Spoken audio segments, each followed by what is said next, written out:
Hello students, मेरा नाम है योगेश। इस वीडियो से हम स्टार्ट कर चुके हैं क्लास 10th साइंस का मॉडल पेपर। जैसा कि मैंने लास्ट वीडियो में आपको बताया था, इस वीडियो के बाद से डेली कंटिन्यू आपको एक एक वीडियो मिलेगा और उसमें एक एक चैप्टर के कुछ इंपॉर्टेंट टॉपिक्स या क्वेश्चंस पे मैं आपसे डिस्कस करूंगा और हर एक चैप्टर हम लेते चले जाएंगे। इंपॉर्टेंट टॉपिक्स और क्वेश्चंस उसके मैं आपको बताता चलूँगा, साथ के साथ उस टॉपिक को बिल्कुल क्लियर करवाऊँगा। उस चैप्टर से अगर आपको कोई क्वेरी फिर भी बच जाती है तो आप कमेंट में मुझे बता सकते हैं। नेक्स्ट क्लास में मैं उस टॉपिक को आपको कंप्लीट समझा दूंगा, क्लियर करवा दूंगा। तो बिना किसी देरी के आज हम स्टार्ट करने वाले हैं चैप्टर फर्स्ट, जो है आपका चैप्टर फर्स्ट, जिसका नाम है चैप्टर 1 का नाम है रासायनिक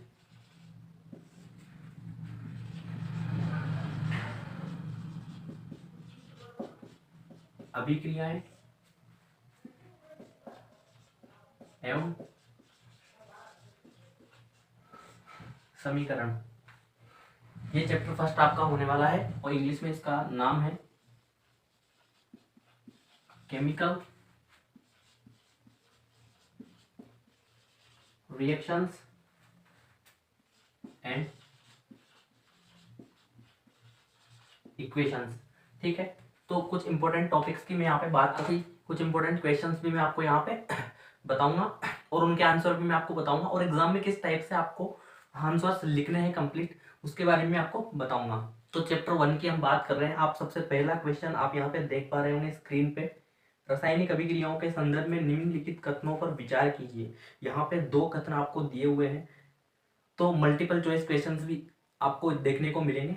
तो उसी टाइप का एक क्वेश्चन है, आप देख पा रहे होंगे। यहाँ पे मैं वैसे तो आपके लिए मल्टीपल चॉइस क्वेश्चन से लेके आऊँगा, लेकिन उन क्वेश्चंस के अंदर ही जो पूरे के पूरे जो भी टॉपिक्स हैं या फिर जिससे रिलेटेड वो क्वेश्चन बना हुआ है उसको कंप्लीट में आपको यहाँ पे समझाता चलूँगा। तो पहला यहाँ पे जो ऑप्शन आपको दिख रहा होगा, रासायनिक अभिक्रिया के समय किसी एक तत्व का परमाणु दूसरे तत्व के परमाणु में नहीं बदलता। ठीक है, तो इसके बारे में अभी आपको बताऊंगा। और दूसरा यहाँ पे ऑप्शन है, किसी रासायनिक अभिक्रिया में परमाणुओं के आपसी आबंध के टूटने एवं जुड़ने से नए पदार्थों का निर्माण होता है। तो यहाँ पे ये दोनों ही ऑप्शन सही है। अगर आप में से किसी को आंसर पता हो तो प्लीज़ आप आंसर बताइए। तो मैं आपको बता देता हूँ, सी आंसर इसमें करेक्ट होने वाला है। पहला और दूसरा दोनों ही जो यहाँ पे सेंटेंस दिए हुए हैं, दोनों सेंटेंस यहाँ पे सही हैं। और किस प्रकार से वो सही है मैं आपको बताता हूँ। तो पहला सेंटेंस यहाँ पे दिया हुआ है, रासायनिक अभिक्रिया के समय किसी एक तत्व का परमाणु दूसरे तत्व के परमाणु में नहीं बदलता। और दूसरा जो ऑप्शन यहाँ पे वो दिया हुआ है, किसी रासायनिक अभिक्रिया में परमाणुओं के आपसी आबंध के टूटने एवं जुड़ने से नए पदार्थों का निर्माण होता है। तो पहले वाली चीज इस पे मैं आपसे बात करता हूँ। पहला पॉइंट यहाँ पे जो क्वेश्चन में दिया हुआ है उस पर मैं आपसे बात कर लेता हूँ कि सपोज कीजिए हाइड्रोजन प्लस क्लोरीन, इनको तो आप जानते हैं, यह है हाइड्रोजन का एटम और ये क्या है, ये है क्लोरीन का एटम। एटम मतलब आपको पता है परमाणु। ठीक है, अब इन दोनों की जब मैं अभिक्रिया करवाऊंगा, ये अभिक्रिया हो गई, इनको अभिक्रिया जो है इनको बोलते हैं, इस साइड ये जो निशान आप देख पा रहे हैं इसके इस साइड वालों को बोलते हैं अभिकारक। यानी ये क्या कहलाते हैं, ये कहलाते हैं अभिकारक, या फिर इनको बोला जाता है रिएक्टेंट। ठीक है, और इस साइड जो बनेंगे इनको बोला जाता है उत्पाद या प्रोडक्ट। ठीक है, इनको बोला जाता है प्रोडक्ट। ये जो आपको यहाँ पे समझाना चाह रहा हूँ कि H plus Cl, hydrogen plus chlorine के एक एक परमाणु मिलकर यहाँ पे बनाएंगे HCl। इसको बोलते हैं हाइड्रोक्लोरिक एसिड या हाइड्रोक्लोरिक अम्ल भी इसको हम बोल सकते हैं। ठीक है, अब आप मुझे बताइए, पहला जो सेंटेंस था उसका कहने का यहाँ पे हाइड्रोजन कितने हैं, एक, इधर क्लोरीन कितने हैं, एक। तो यहाँ पे मुझे बताइए हाइड्रोजन के परमाणु कितने हैं, एक आपको दिखाई दे रहा है, और क्लोरीन का भी एक ही परमाणु है। तो यहाँ पे हाइड्रोजन का परमाणु ये ऐसा कहना चाहता है कि एक तत्व है हाइड्रोजन, पहला जो वाक्य ये कहना चाह रहा है, एक तत्व है हाइड्रोजन, क्या उसका जो परमाणु है वो क्लोरीन में परिवर्तित हो सकता है? क्या किसी भी रासायनिक अभिक्रिया में ऐसी कोई पॉसिबिलिटी है? बिल्कुल नहीं है।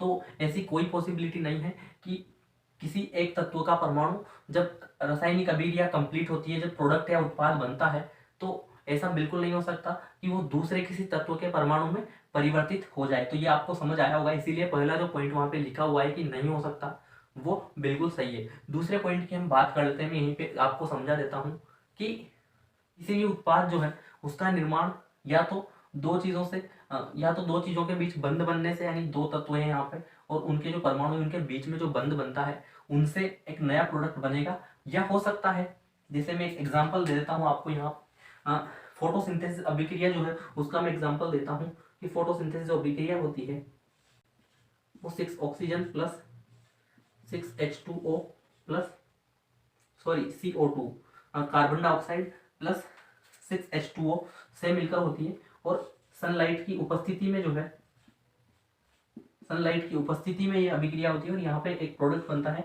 C6H12O6 plus 6O2। तो यहाँ पे क्या हुआ, इन दोनों के एडिशन से एक नया प्रोडक्ट बना और एक और प्रोडक्ट बाहर गैस के रूप में निकल गया, ऑक्सीजन के रूप में। तो हो सकता है कि कुछ दो प्रोडक्ट, अगर दो रिएक्टेंट है तो दो ही प्रोडक्ट बने, हो सकता है वो किसी दो चीजों के ब्रेकडाउन के अलावा कोई एक अलग सब प्रोडक्ट निकालते हुए एक अलग प्रोडक्ट बने, तो ये पॉसिबल है। तो दोनों ही ऑप्शन यहाँ पे सही है। तो मुझे लगता है आपको ये समझ आया होगा और रासायनिक अभिक्रियाओं को बैलेंस करना भी आपको आता होगा। मैं एक बार फिर भी बता देता हूँ अगर आपको किसी को इस चीज में दिक्कत है, क्योंकि ऐसे भी क्वेश्चन आ जाते हैं कि वो पूछ लेता है कि रासायनिक अभिक्रिया को संतुलित करें या किसी भी केमिकल इक्वेशन को बैलेंस करें। तो वो मैं आपको बता देता हूँ। आप मुझे यहाँ पे बताइए कि 6C है तो 6 कार्बन, यहाँ पे इधर कोई कार्बन नहीं है तो यहाँ पे भी 6 कार्बन है इस अभिक्रिया के अंदर। तो प्रोडक्ट अगर रिएक्टेंट के साइड अगर 6 कार्बन है तो यहाँ पे भी 6 कार्बन आपको दिखाई दे रहे होंगे। दूसरी हम बात करें अगर ऑक्सीजन की, तो यहाँ पे ऑक्सीजन के दो, मतलब एक ये मॉलिक्यूल है और 6 ऐसे मॉलिक्यूल है, तो कितने एटम हुए यहाँ पे ऑक्सीजन के? टोटल 12 एटम हो गए, ठीक है। तो और एक ये इधर यहाँ पे आपको एक एटम दिख रहा होगा और ये 6 एटम है यहाँ पे, तो 12 और 6 18 ऑक्सीजन के एटम होने चाहिए। इधर हम बात करें तो 6 यहाँ पे है, दिखाई दे रहे हैं आपको, और 6 दूनी 12 एटम यहाँ पे आपको दिखा, तो 18 ऑक्सीजन के एटम कंप्लीट हो जाते हैं। अब बात करें हाइड्रोजन के, तो वो भी यहाँ पे 12 है, और इधर हम देखें तो H12 यहाँ पे आपको दिख रहे होंगे। तो ये इक्वेशन जो है बैलेंस हो जाती है यहाँ पे, जैसा आपको दिखाई दे रहा है। अगर मैं यहाँ पे दो हाइड्रोजन कर देता हूँ तो यहाँ पे 2 क्लोरीन उपयोग आएंगे और यहाँ पे 2HCl बनेगा। अब जैसे कि ये जो है, किसी बच्चे के दिमाग में ये भी आ रहा होगा कि सर आप इसको 2H प्लस Cl और H2Cl क्यों नहीं बना सकते? तो देखो बच्चों, ये है केमिस्ट्री, यहाँ पे हर एक चीज का एक रीजन होता है। तो मैं आपको बताऊं, जो हाइड्रोजन है वो पीरियोडिक टेबल में पहला एटम है, यानी इसका एटॉमिक नंबर 1 है, और इनका पीरियोडिक टेबल के अंदर एटॉमिक नंबर के हिसाब से जो अरेंजमेंट है, जो इनको जमाया हुआ है, वो इनके अंदर उपस्थित इलेक्ट्रॉन के आधार पर इनको जमाया हुआ है, ठीक है। उन्हीं के आधार पर जो है इनके परमाणु क्रमांक दिए हुए हैं। तो जिन जैसे हाइड्रोजन के पास एक ही इलेक्ट्रॉन है, क्योंकि इसका जो एटम है, जैसे सपोज दैट मैं यहाँ पे इनको एक बार मिटा देता हूँ। मैं आपको बताऊं, जब मैं छोटा था मैं भी ऐसा सोचा करता था कि सर ने ये क्या लिख दिया यहाँ पे, ये ऐसा क्यों नहीं हो सकता, लेकिन जो है कभी समझ आया नहीं। तो मैं आपको बता देता हूँ। तो हाइड्रोजन जो है इसका एटॉमिक नंबर जो है वो 1 है, और सपोज दैट ये प्रोटॉन है। एटम की स्ट्रक्चर तो आपने पढ़ी होगी, ये एटम की स्ट्रक्चर है ये, ठीक है। हिंदी में लिख देता हूं, परमाणु संरचना, ये आप देख पा रहे हैं। अब पॉजिटिव चार्ज भी इसके पास 1 होगा और एक इलेक्ट्रॉन भी इसके पास होगा, जो इस परमाणु के चारों तरफ चक्कर काटता है। तो ये आपको पता ही होगा, एटॉमिक स्ट्रक्चर अगर आपने पढ़ी है 9th क्लास में ही आपने पढ़ ली होगी परमाणु संरचना के बारे में। डाल्टन की परमाणु संरचना हमने स्टार्टिंग में पढ़ी थी। तो क्योंकि हाइड्रोजन के पास एक ही इलेक्ट्रॉन है, तो जब ये बॉन्ड बनाएगा, जब ये बंध बनाएगा, तो बंध के अंदर क्या होता है, इलेक्ट्रॉन की शेयरिंग होती है। ठीक है, शेयरिंग से मेरा मतलब है कि आदान प्रदान जब इलेक्ट्रॉन का होता है तो उसी से जो है बंधों का निर्माण होता है। तो ये एक इलेक्ट्रॉन जो है, ये अपना इलेक्ट्रॉन क्लोरीन का जो परमाणु होगा यहाँ पे इसके नजदीक उसको दे देगा। तो उसके साथ ही क्या होगा, इसके ऊपर हाइड्रोजन पर एक चार्ज आ जाएगा और क्लोरीन पर एक माइनस चार्ज आ जाएगा, क्योंकि एक इलेक्ट्रॉन वहां पे पहुंच चुका है एक्स्ट्रा। अब ये पॉजिटिव एटम कैसे बना, ये नेगेटिव एटम कैसे बना, तो यहाँ पे ये पॉजिटिव और ये नेगेटिव कैसे बना और इनके बीच में जो है किस प्रकार बॉन्डिंग होगी, अगर किसी को ये भी समझ नहीं आता है तो प्लीज मुझे कमेंट में बताएं, मैं नेक्स्ट वीडियो में आपको ये भी समझा दूंगा। तो आज हम अपने नेक्स्ट क्वेश्चन की तरफ चलते हैं। आई होप कि पहला जो क्वेश्चन है आपको समझ आया होगा और किस टाइप से जो है आप उसका आंसर करेंगे, वो आप अपनी लैंग्वेज में उसका आंसर कर सकते हैं, ऐसी कोई दिक्कत नहीं है, बस आपको समझ आना चाहिए, मेन चीज़ वो है। फिर आप अपनी एग्जाम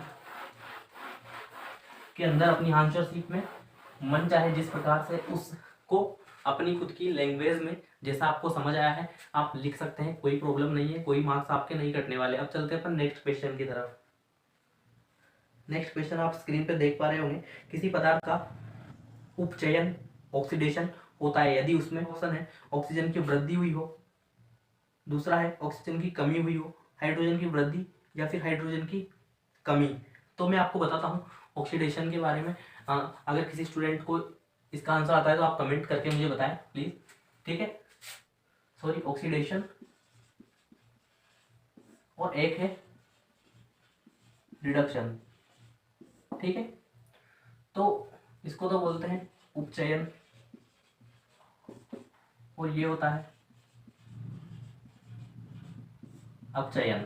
ठीक है, यहाँ पे अगर ऑक्सीडेशन या उपचयन की परिभाषा आपसे पूछी जाए तो आपको लिखना है कि जब किसी भी अभिक्रिया के अंदर कोई उत्पाद जब बनता है, अगर उसके अंदर ऑक्सीजन जुड़ जाती है तो यानी वहां पे वो जो अभिकारक था उसका ऑक्सीडेशन या अपचयन हो चुका है। सपोज मैं एक एग्जांपल आपको देता हूं, ये कार्बन है, अब सपोज कीजिए लकड़ी के अंदर ये पाया जाता है, आप कोई लकड़ी लाए ईंधन के लिए, ठीक है, उसके अंदर कार्बन पाया जाता है। अब हम जब इसको जलाएंगे तो आपको पता है कोई भी वस्तु ऑक्सीजन की उपस्थिति में जलती है, और जब हम उसको जलाते हैं, जैसे सपोज दैट कि ये कोई लकड़ी का टुकड़ा है, मैंने इसको सींक लगाई, ये जल जाएगा। लेकिन यहाँ पे क्योंकि वायु है, वायु की उपस्थिति और वायु के अंदर ऑक्सीजन है, इसीलिए जल जाएगा। जैसे ही ये जलेगा तो यहाँ से एक गैस निकलेगी CO2, एक कार्बन और ऑक्सीजन के एक मॉलिक्यूल यानी दो परमाणुओं से मिलकर एक मॉलिक्यूल बना CO2, इसको बोलते हैं कार्बन डाइऑक्साइड। ठीक है, इसको बोलते हैं कार्बन डाइऑक्साइड, इसका नाम है। ये एक ऐसी गैस है जिसे हम मानव भी श्वसन के दौरान, सॉरी जो जीव जंतु है वो श्वसन के दौरान छोड़ते हैं CO2 को, और इसी CO2 से पौधे अपना भोजन बनाते हैं। ये तो आपको पता ही होगा, ये प्रोसेस चलती रहती है। ये जब कोई बायोलॉजी का टॉपिक होगा, बायोलॉजी का कोई चैप्टर होगा, उसमें हम इसकी बात कर लेंगे। ठीक है, तो मैं आपको बता रहा था कि यहाँ पे क्या हो रहा है, आप जैसे देख पा रहे हैं कि यहाँ पे ये जो कार्बन है इसके साथ ऑक्सीजन जुड़ चुकी है, तो इसके साथ जो ऑक्सीजन जुड़ चुकी है तो यहाँ पे क्या हो रहा है, इसका कार्बन का ऑक्सीडेशन। ठीक है, यहाँ पे इस कार्बन का ऑक्सीडेशन हो रहा है। आप समझ रहे हैं मेरी बात, मैं क्या कहना चाहता हूँ, मुझे लगता है आपको समझ आया होगा कि यहाँ पे ये जो कार्बन है जब हम इसको जलाएंगे ऑक्सीजन की उपस्थिति में तो CO2 गैस यहाँ से निकलेगी, और यही जो है इसका ऑक्सीडेशन हो चुका है। ये जो अभिकारक कार्बन यहाँ पे रिएक्टेंट था, एक प्रोडक्ट बना कार्बन डाइऑक्साइड, तो यहाँ पे इसका ऑक्सीडेशन हो चुका है। वही हम बात कर लेते हैं रिडक्शन की। ठीक है, अभी मैं बताऊंगा भी सही कि क्या होगा अगर किसी अभिकारक में ऑक्सीजन जुड़ती है, ये मैंने यहाँ पे प्लस का निशान लगाया नहीं, ऐड होना, या फिर हाइड्रोजन रिमूव होती है। ठीक है, उसका भी मैं आपको एग्जांपल बता दूंगा। ठीक है, अगर हाइड्रोजन किसी भी रिएक्शन में, अगर आपके सामने कोई रिएक्शन एग्जामिनर दे देता है आपके क्वेश्चन पेपर के अंदर, और वो पूछता है कि यहाँ पे रिडक्शन हो रहा है कि क्या हो रहा है, ऑक्सीडेशन हो रहा है या फिर दोनों में से क्या हो रहा है, तो आपको ये देखना है हाइड्रोजन और ऑक्सीजन का जुड़ना या निकलना अगर है तो आप समझ जाएंगे कि यहाँ पे क्या हो रहा है। वहीं हम रिडक्शन की अगर बात करें तो नेगेटिव मतलब बाहर निकलना, यानी अगर ऑक्सीजन किसी भी रिएक्टेंट के अंदर से बाहर निकल रही है तो भी वहां पे रिडक्शन होगा या अपचयन होगा। और यदि हाइड्रोजन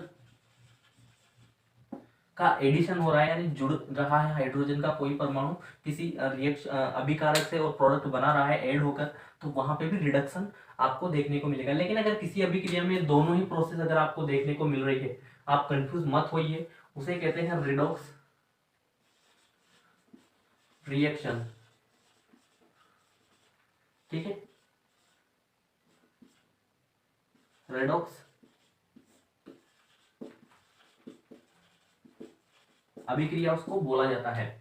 ठीक, आपको ये ध्यान रखना है, रेडॉक्स अभिक्रिया उनको बोला जाता है अगर दोनों ही प्रोसेस आपको देखने को मिल रही है किसी भी अभिक्रिया के अंदर।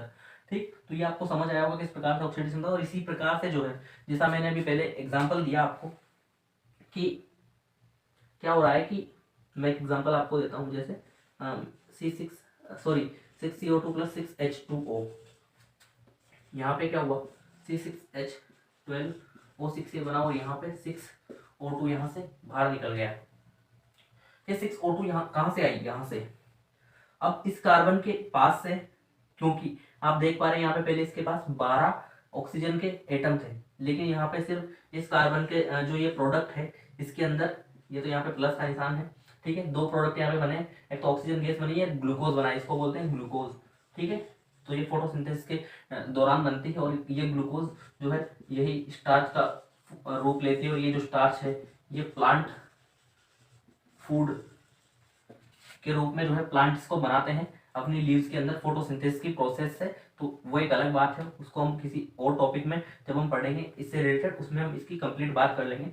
मैं आपको बता रहा था कि यहाँ पे आप देख पा रहे हैं कि ऑक्सीजन 6 दूनी 12, तो 12 यहाँ पे एटम है ऑक्सीजन के इस कार्बन के साथ। लेकिन इधर हम देखें तो यहाँ पे ऑक्सीजन के 6 एटम रह गए, यानी 6 एटम्स का नुकसान यहाँ पे कार्बन को झेलना पड़ा। तो यहाँ पे क्या हो रहा है, रिडक्शन यहाँ पे आपको देखने को मिल रहा होगा। लेकिन वहीं हम इसकी बात करें तो हाइड्रोजन के पास क्योंकि 12 हाइड्रोजन के साथ 6 ऑक्सीजन थे, लेकिन यहाँ पे भी सेम है।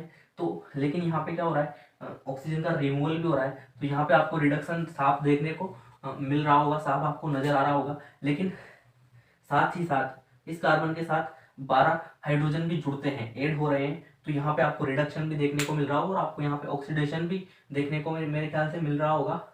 यहाँ पे तो रिडक्शन ही हो रहा है, यानी कंप्लीट रिडक्शन आपको यहाँ पे देखने को मिल रहा होगा। इस टाइप से आप जब देखेंगे किसी भी रिएक्शन को तो आपको समझ आएगा कि कहाँ पे ऑक्सीडेशन हो रहा है, कहाँ पे रिडक्शन हो रहा है। तो ये वाला क्वेश्चन भी आपका गलत मेरे ख्याल से नहीं होना चाहिए। ये 2 टाइप भी होते हैं केमिकल रिएक्शंस के, कि किस किस प्रकार की केमिकल रिएक्शन हो सकती है। इसके अलावा 4 प्रकार की केमिकल रिएक्शन आपने पढ़ी होगी, एडिशन जुड़ना जिसके अंदर होता है, सब्सट्रैक्शन टूट जाती है, रिएक्टेंट एक है और प्रोडक्ट 2 है, वो भी मैं आपको बता दूंगा। अगर किसी को भी पता नहीं है तो कमेंट करें मुझे प्लीज। तो इस चैप्टर में जिसको भी दिक्कत है किसी भी टॉपिक के अंदर मुझे कमेंट करें, कोई भी क्वेश्चन या कोई क्वेरी है जो भी ये वीडियो देख रहा है तो मुझे कमेंट कर सकता है। मैं नेक्स्ट क्लास में उसको उसकी क्वेश्चन जो है वो एक्सप्लेन कर दूंगा। क्वेश्चन नंबर 3 की अगर हम बात करें तो जैसा आपको दिखाई दे रहा होगा, ऑक्सीकरण के संदर्भ में निम्नलिखित कथनों पर विचार कीजिए। इसके कारण चांदी के ऊपर काली परत व तांबे के ऊपर हरी परत चढ़ जाती है। इसके प्रभाव से बचाने के लिए चिप्स की थैली में ऑक्सीजन हटाकर नाइट्रोजन गैस भरी जाती है। तो जी हाँ, बिल्कुल दोनों ही ऑप्शन यहाँ पे सही है। पहला जो ऑप्शन है ये आपने अगर कोरोजन पढ़ा हो, संक्षारण अगर आपने पढ़ा हो, तो वहाँ पे रस्टिंग ऑफ आयरन, लोहे को जंग लगती है। किस वजह से, क्योंकि मॉइस्चर यानी हवा में जो नमी है और ऑक्सीजन है उनकी उपस्थिति में जब एक समय के लिए कोई भी धातु रखी रहती है इन दोनों की उपस्थिति में तो उसका संक्षारण होना शुरू हो जाता है, यानी उसका ऑक्सीडेशन होना स्टार्ट हो जाता है। और एक टाइम पे जाकर जो है वो वस्तु बिल्कुल बेकार हो जाती है, वो अपनी मेन जो प्रॉपर्टीज हैं वो खोकर एक नया कोई प्रोडक्ट बना लेती है। ठीक है, तो पहली जो यहाँ पे दे रखा है चांदी के ऊपर काली परत, तो हाँ बिल्कुल वो ऑक्सीडेशन की वजह से ही चढ़ती है। और दूसरा है यहाँ पे तांबे के ऊपर जो है हरी परत का चढ़ना। तो आपको ये भी ध्यान रखना है कि तांबे का जब ऑक्सीडेशन होता है तो वो किस रंग में कन्वर्ट हो जाता है, तो ब्लैक आपको ध्यान रखना है। जिस प्रकार आयरन की रस्टिंग होती है, लोहे की जब जंग लगती है तो वो ब्राउनिश कलर की होती है, और वहीं तांबे की जब रस्टिंग होगी, ठीक है, यानी कोरोजन उसका होगा तो वो ग्रीन कलर में कन्वर्ट हो जाएगा। तो बहुत बार अगर आपने देखा होगा कि कोई भी तांबे की वस्तु या फिर जो लोग तांबे की रिंग्स वगैरह पहने रहते हैं, अंगूठियां जो पहने रहते हैं, तो एक समय के बाद आपने उसको जब आप उसको निकाल के अंदर की साइड से देखेंगे तो आपको ग्रीन ग्रीन पूरा की पूरी एक लेयर वहाँ पे दिखेगी। ठीक है, तो ये यहाँ पे दोनों ही चीज़ें सही है। दूसरा यहाँ पे चिप्स की अगर हम बात करें तो कोई भी जो खाने की चीज़ होती है जब वो डायरेक्ट एक ज़्यादा समय के लिए एयर के कांटेक्ट में और ऑक्सीजन की उपस्थिति में नमी के साथ आती है तो उनकी भी जो है रेंसिडिटी इसको हम बोलते हैं। जब फूड प्रोडक्ट्स में पॉइजनिंग होती है इसी के कारण, तो इसको हम इंग्लिश में बोलते हैं, एक वर्ड है इसके लिए, रेंसिडिटी। तो वहाँ पे जो है जो वसा है उसके अंदर वो उसका ऑक्सीडेशन होना शुरू हो जाता है और उसका स्वाद भी बदल जाता है और उसकी जो प्रॉपर्टीज़ हैं वो भी अलग हो जाती है। वो आपको बीमार भी बना सकता है ऐसा फूड। तो ये चीज़ भी इसीलिए नाइट्रोजन गैस इसके अंदर भरी जाती है कि ज़्यादा से ज़्यादा समय के लिए जो है सुरक्षित रखा जाए जो चिप्स हैं उनको। ये आपको समझ आया होगा। अगला क्वेश्चन आपको दिखाई दे रहा होगा, चूने के संदर्भ में निम्नलिखित कथनों पर विचार कीजिए। कैल्शियम ऑक्साइड को चूना या बिना बुझा हुआ चूना भी कहते हैं। दूसरा है यहाँ पे, बुझे हुए चूने के विलयन से दीवारों की सफेदी करने पर 2-3 दिन बाद दीवारों पर कैल्शियम कार्बोनेट का निर्माण होता है। तो ये काफ़ी इंपॉर्टेंट है, मैं आपको समझा देता हूँ। यहाँ पे दोनों ही पॉइंट सही हैं और क्यों है वो मैं आपको बता देता हूँ। तो सबसे पहले मैं आपको बेसिकली बताता हूँ, CaO एक केमिकल रिएक्शन में आप अभिक्रिया लिखता हूँ पहले, फिर आपको समझाऊंगा। ठीक है, अब आप ध्यान से देखिएगा, ये क्या है, कैल्शियम ऑक्साइड, और इसको बोला जाता है क्विक लाइम, यानी आप इसको बोल सकते हैं जला हुआ चूना, या आप इसको चूना भी बोल सकते हैं। ठीक है, जब भी आप जब हम दीवारों को कलर करवाते हैं, आज के टाइम पे तो क्या अलग अलग टाइप के पेंट आने लग गए हैं, लेकिन पहले जो है चूने पत्थर की ही जो है दीवारों के ऊपर की जाती थी या पेंट उनके ऊपर किया जाता था। तो जैसे आप एक चूने का बैग लेकर आए, उसको फाड़ेंगे अगर आप, ठीक है, तो उसमें से जो आपको दिखेगा वो जो चूना है उसका फॉर्मूला होता है CaO, कैल्शियम ऑक्साइड वो होता है। और उसी को जब आप एक बकेट के अंदर, एक बाल्टी के अंदर पानी भर के और उसके अंदर डाल देंगे, तो यानी यहाँ पे H2O जो है वाटर है, और वाटर के अंदर जब उसको मिक्स करेंगे हम, तो आपको पता होगा कि उसको नॉर्मल डायरेक्ट हाथ से उसको मिक्स नहीं कर सकते हम, इतनी एक तो ज़्यादा उसके अंदर हीट निकलती है, वो आपकी स्किन के लिए भी बहुत इरिटेटिव हो सकता है। ठीक है, तो वो एक तरह से एक्सोथर्मिक उष्मा एपी प्रकार की अभिक्रिया भी है, और दोनों ही चीज़ें यहाँ पे सही है। तो इसी बारे में आपको से बात करना चाहता, मैं आपको बता रहा था कैल्शियम ऑक्साइड और क्विक लाइम्स को जला हुआ चूना इसको बोला जाता है। और जब इसका पानी के साथ इसको मिक्स कर दिया, सपोज दैट एक बाल्टी में चूने को भर के और पानी के साथ हमने इसको घोल दिया, तो ये अभिक्रिया करके क्या बना लेगा, CaOH का होल ट्वाइस, इसको हम बोलेंगे कैल्शियम हाइड्रोक्साइड। ठीक है, कैल्शियम हाइड्रोक्साइड, यहाँ पे OH आपको दिख रहा होगा, OH का होल ट्वाइस, तो ये है कैल्शियम हाइड्रोक्साइड, और इसी को बोला जाता है स्लेक्ड लाइम, यानी बुझा हुआ चूना। और इसी से जो है ये, क्योंकि एक सॉल्यूशन हो गया, इसको हम कह सकते हैं सॉल्यूशन हो गया, एक्वस सॉल्यूशन। ठीक है, चूने का पानी ये हो गया, और इसी को हम दीवारों के ऊपर पोत देते हैं, दीवारों के ऊपर इसी का जो है कलर किया जाता है। यहाँ पे जो है बहुत ज़्यादा मात्रा में इसमें से हीट बाहर निकलती है, और इसी हीट की बाहर निकलने की वजह से उष्मा, मैं बात कर रहा हूँ उष्मा की, उष्मा यहाँ पे बाहर निकलती है। उष्मा के आधार पर अभिक्रियाएं दो प्रकार की होती है, अगर आपने पढ़ी हो तो, उष्मा सेपी और उष्मा शोषी, एंडोथर्मिक और एक्सोथर्मिक। मैं आपको बताऊं, उष्मा शोषी अभिक्रियाएं नाम से ही पता चल रहा है, उष्मा शोषी मतलब उष्मा का शोषण करने वाली, यानी कि उष्मा को जो एब्जॉर्ब करेगी वो अभिक्रिया, जैसे कि अभिक्रिया है। अगर इसको कंप्लीट करने के लिए, इसका प्रोडक्ट अगर नहीं बन रहा है, तो उसके लिए अगर हमको इसके हीट देनी पड़ रही है इसके अंदर, अगर इसको हम हीट दे रहे हैं, जैसे कि आपको चाय बनानी है, आप दूध डालेंगे, पानी डालेंगे, उसके अलावा चाय पत्ती उसके अंदर आप यूज़ करेंगे, शुगर आप ऐड करेंगे, लेकिन उसको आप हीट देंगे ताकि जल्दी से जल्दी जो है रिएक्शन कंप्लीट हो जाए, आपकी चाय बन के तैयार हो जाए। तो उसके लिए आपको हीट देनी पड़ रही है, तो वो कौन सी अभिक्रियाएं हो गई, उष्मा शोषी, यानी उष्मा का अवशोषण वो कर रही है, तब जाके एक प्रोडक्ट आपको मिल रहा है। वो इंग्लिश में उसी को बोलते हैं एंडोथर्मिक रिएक्शन। लेकिन यहाँ पे क्या हो रहा है, आप यहाँ पे देखेंगे जैसे ही आप चूने को पानी के अंदर मिक्स करना स्टार्ट करेंगे किसी डंडे से, वैसे ही वो हल्के हल्का उसके अंदर वो गर्म होने लग जाता है, यानी वहाँ पे हीट रिलीज हो रही है, हीट वहाँ से बाहर निकल रही है। और वो जो हीट है अगर किसी अभिक्रिया में बाहर निकल रही है प्रोडक्ट बनने के दौरान, तो वो अभिक्रिया कहलाती है ऊष्माक्षेपी अभिक्रिया, एक्सोथर्मिक रिएक्शन उसको हम बोलते हैं। वही यहाँ पे होता है, ये भी मैंने आपको बता दिया। ठीक है, तो ये एक और क्वेश्चन आपको यहाँ पे कंप्लीट हो गया कि ये किसका एग्जाम्पल हो गया, एक्सोथर्मिक रिएक्शन, ऊष्माक्षेपी अभिक्रिया का एग्जाम्पल आप लिख सकते हैं। अब इसको जो है CaOH का होल ट्वाइस जो है इसका पेंट जब हम करेंगे, ठीक है, जैसे ये दीवार है इस पर मैंने पूरा CaOH का होल ट्वाइस यानी कैल्शियम हाइड्रोक्साइड स्लेक्ट लाइम को यहाँ पे इसकी पुताई कर दी, तो हवा में जो उपस्थित CO2 है, यहाँ पे वायु है, जब इससे टकराएगी, जैसे ये एक दीवार है इस पर मैंने पोत दिया, अब एयर में उपस्थित CO2 जो है CO2 कार्बन डाइऑक्साइड उपस्थित है हवा के अंदर, वो इससे अभिक्रिया करेगी और यहाँ पे क्या बना देगी CaCO3, इसको बोलते हैं कैल्शियम कार्बोनेट, ये होता है कैल्शियम कार्बोनेट। ठीक है, और इसी के साथ यहाँ पे निकलेगा H2O यानी वाटर। आप अभिक्रिया बैलेंस जब आप देखेंगे तो आपको पता चल जाएगा, जैसा कैल्शियम यहाँ पे एक है, इधर भी कैल्शियम एक है, C कार्बन एक है, कार्बन यहाँ पे भी एक है, ऑक्सीजन यहाँ पे 2 और 2 4 है, यहाँ पे ऑक्सीजन 3 और 1 4 प्रोडक्ट में भी कंप्लीट हो चुके हैं। हाइड्रोजन भी यहाँ पे 2 है, तो यहाँ पे भी हाइड्रोजन 2 है। अब आप देख पा रहे होंगे कंप्लीट ये अभिक्रिया हो चुकी है कैल्शियम कार्बोनेट। अब क्या होता है, 2-3 दिन यहाँ पे लग जाते हैं, 2-3 दिन जब धीरे धीरे जो है कार्बन डाइऑक्साइड इससे टकराएगी दीवार से, तो यहाँ पे कैल्शियम कार्बोनेट का निर्माण होता चला जाएगा और इसी कैल्शियम कार्बोनेट की वजह से जो है धीरे धीरे एक चमक आना शुरू हो जाएगी दीवार के ऊपर। और यहाँ पे मैंने आपको बता दिया किस प्रकार से जो है कंप्लीट है पूरी प्रक्रिया, किस प्रकार से ये संभव होती है।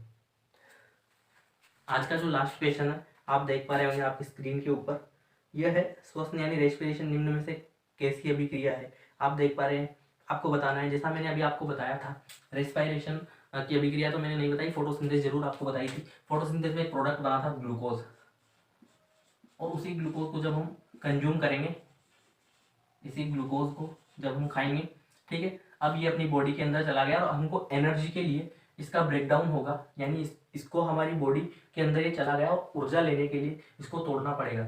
लेकिन क्या होगा, जिस प्रकार से ये बना था 2 बाई प्रोडक्ट के साथ, उन्हीं प्रकार से ये अभिक्रिया उल्टी चलेगी इस बार, क्योंकि हम ऑक्सीजन लेते हैं इसीलिए यहाँ पे एनर्जी के लिए ही हमको ऑक्सीजन की जरूरत पड़ती है, तो 6 मॉलिक्यूल हम यहाँ पे ऑक्सीजन के लेंगे और ग्लूकोज अपने बॉडी के अंदर उपस्थित है, इसका ब्रेकडाउन होगा। और यहाँ पे मैं आपको बता रहा हूँ रेस्पिरेशन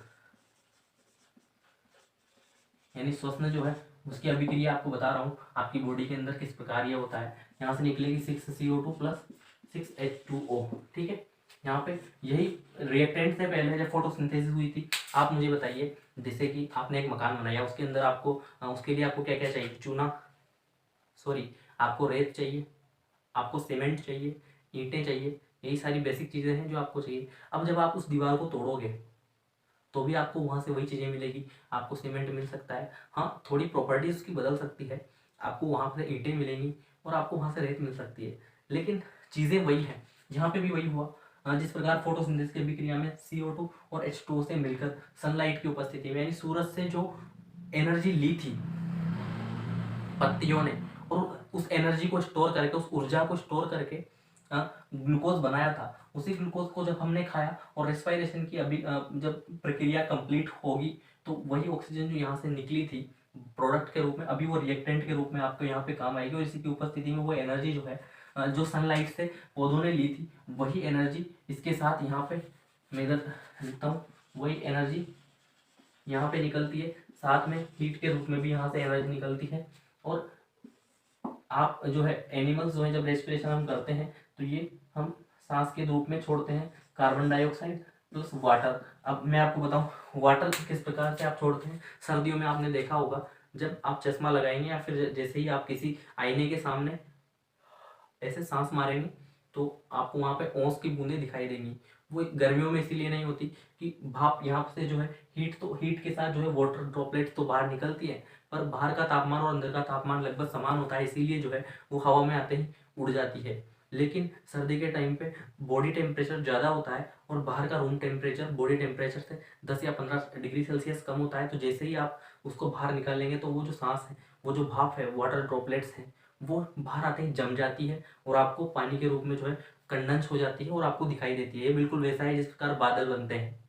इवोपरेशन यानी वाष्पीकरण के द्वारा जो पानी की बूंदें आसमान में जाती है ऊपर, क्योंकि टेम्परेचर कम है तो वहाँ पे जाके वो कंडेंस होके एक बादल बन जाता है और वो बारिश वापस से होती है। यही प्रोसेस है और ये सब आपको समझ आया होगा। तो यहाँ पे आपको क्या चीज़ पता चली कि यहाँ पे हीट जो है वो निकल रही है, इसीलिए रेस्पिरेशन की जो भी क्रिया है ये एक्सोथर्मिक है, यानी उष्मा सेफी है। ठीक है, और यही ऑप्शन यहाँ पे आपको दे रखे होंगे, तो ये आपको समझ आया होगा। अब आज की इस क्लास में चैप्टर 1 के इंपॉर्टेंट क्वेश्चंस कुछ मैंने आपको बताया, कुछ टॉपिक्स इंपॉर्टेंट थे वो भी एक्सप्लेन किए। अब इसमें से किसी को कोई भी दिक्कत है तो मुझे कमेंट कर सकते हैं, नेक्स्ट क्लास में मैं आपको वो बता दूंगा। और अब हम नेक्स्ट चैप्टर के इंपॉर्टेंट क्वेश्चंस देखेंगे और जब आपकी ये सीरीज कंप्लीट हो जाएगी उसके बाद आप जिस प्रकार से कहेंगे या मैथ्स के अंदर भी अगर आपको कोई दिक्कत होगी तो उसको भी मैं यहाँ पे आपको प्रॉब्लम क्लियर करवा दूंगा। आपके एग्जाम से पहले हम कंप्लीट कोर्स साइंस का यहाँ पे कर लेंगे। इंपॉर्टेंट चीज़ जो है, जितनी भी चीज़ें वो मैं आपको बताता चलूँगा। तो अगर आपने चैनल सब्सक्राइब नहीं किया है तो ऐसी वीडियोस और भी देखने के लिए चैनल को सब्सक्राइब कर सकते हैं, बेल आइकन को प्रेस कर सकते हैं। अगर वीडियो आज का अच्छा लगा हो तो लाइक कर सकते हैं और अपने जो फ्रेंड्स हैं उनके साथ भी शेयर कर सकते हैं। तो अब मिलते हैं अगली वीडियो में। जय हिंद।